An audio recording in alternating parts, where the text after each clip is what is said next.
It's the first full moon of the new year, and personally, I do like this one as far as getting the year started goes. We're looking at the Cancer full moon on January 3rd at 5:02 a.m. Eastern Time. Sun, Mars, Venus, and Mercury are all in Capricorn. The moon is in Cancer, while she will meet up with Jupiter right after she directly opposes the sun. And there's support from the nodes here if you know how to use them. So, what does that mean for you? First of all, I'm Sammy. I'm here at Infinity Aura Ave, where I log in twice a month to meet with you for the full moon and the new moon so we can talk about the astrology and how you can use it to benefit your goals.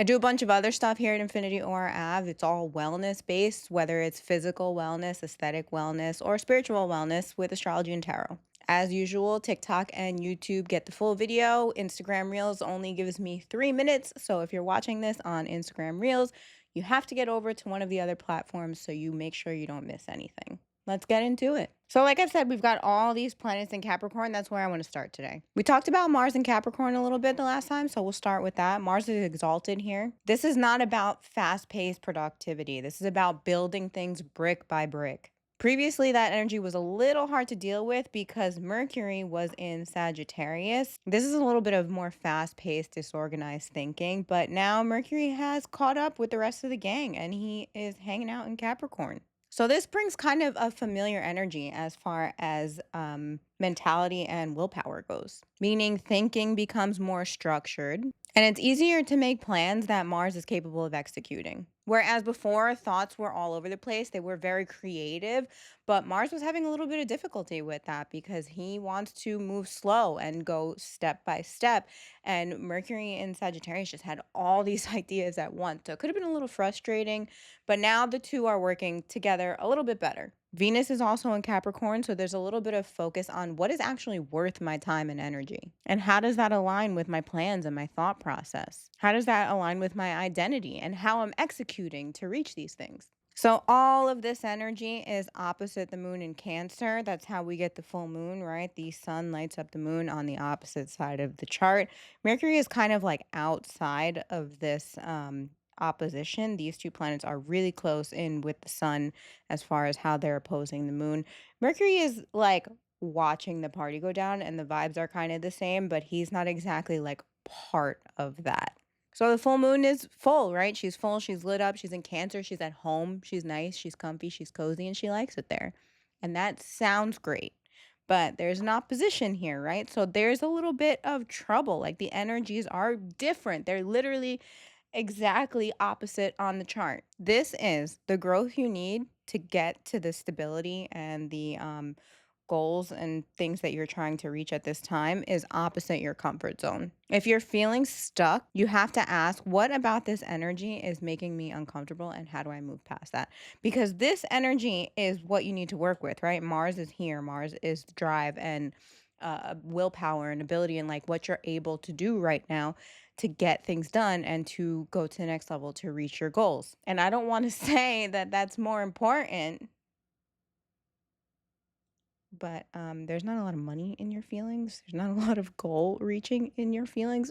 They're valid. Okay. I'm not here to be like, your feelings don't matter and blah, blah, blah, blah, blah. No, but sometimes they stand in the way. And this could be one of the times. You have to look at these thoughts and ideas that you have, your values, where you want to be, what you want to, who you want to be, right? The sun is here too, how you plan to get there, and do what is most possible for you to do first. This builds momentum so that you can get to the harder, scarier tasks ahead. Now, the moon moves fastest to the chart, right? So it stays in a sign for about 2 days, right? So it's going to go full and it's going to move out of that and almost immediately, like within the next 24 hours, right? 20, at least 36 hours, it's going to meet up with Jupiter. And this is important because these are your feelings. Okay. If you have not dealt with them as far as how they are either hurting or helping you, either way, Jupiter will expand that. Okay. So if you are letting those tasks and those things overwhelm you, the big scary stuff, and you're not taking the little steps that you need to build the foundation first to build that so that you can feel better, and you end up feeling blocked and stuck and worse, Jupiter is going to expand that. It's going to make it bigger. Or Or you know that it's coming, right? You learn to deal with it. You get the things done that you can get done, and you build up the courage to get those next things done because how bad do you want it? Really is the question here.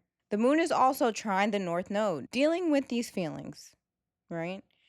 Taking a look at who you are, why it's scary to get to who you want to be, and dealing with those feelings that are either helping or hurting that are going to help you to get to where you want to go. The north node is the um, path ahead that we would like to get to. You always want to follow the north node, whereas the south node is where you've come from, what you're comfortable with, and what you already know, which is not a bad place to be. It is useful, but we don't want to stay there. Now, with that said, Mars is trine the south node, which means that where you've come from, what you've done, the things that you know very well are working together with the energy of Mars, which is how you need to go about the next steps, right? Mars is willpower, achievement, day by day in Capricorn, brick by brick. So, where you've come from is helping to make those moves. Mercury is also square Neptune, which can make it a little bit hard to focus, but I'm not really too worried about this because we're moving slow anyway. So, as long as you know that and you are aware that that could be an issue, you just have to bring yourself back to the focus, right? You have to realize that that's potential in the chart. It can make things a little bit frustrating, but you take a second, you realign, and you get back to energy is I don't want to say slow in a way that like sometimes you need to slow it down. Let's put it like that. I don't want to say slow as like slow moving and getting things done slowly. It's not always a bad thing. Sometimes it's a little frustrating when the energy was in Sagittarius and we wanted to do so many things. But right now this all kind of aligns. So as long as you are checking in when you're feeling a little lost and confused of what to do next and you know that you should realign yourself to get yourself back together and focused on these things so that you can move past these things to benefit yourself so you can get to where you need to go, you'll be all right. And the last thing I want to talk about is through all of this, Jupiter is square Chiron. You guys know I don't have Chiron on the chart, but just imagine that it is here. Jupiter is square Chiron in Aries. And this is a little bit more difficult than this square, in my opinion, just because this has the potential to bring up painful memories, which can be a little bit hard to move past. And when the moon goes to Jupiter, if you have not dealt with these feelings, they can really be amplified as far as Chiron and early experiences. So, like, it makes it a little bit difficult. But with like the rest of the chart, if you are able to work with this full moon, and you know that when the moon goes into, goes to meet Jupiter at the end of Cancer, because they're both already in Cancer, and this is going to expand good or bad, it's going to expand these feelings. So make sure that we've worked some of these things out so that we can deal with that before later on in the next, let me check. Hold on, how long that takes. 12 hours. Okay. So the moon goes full at 5 a.m. Eastern Standard Time.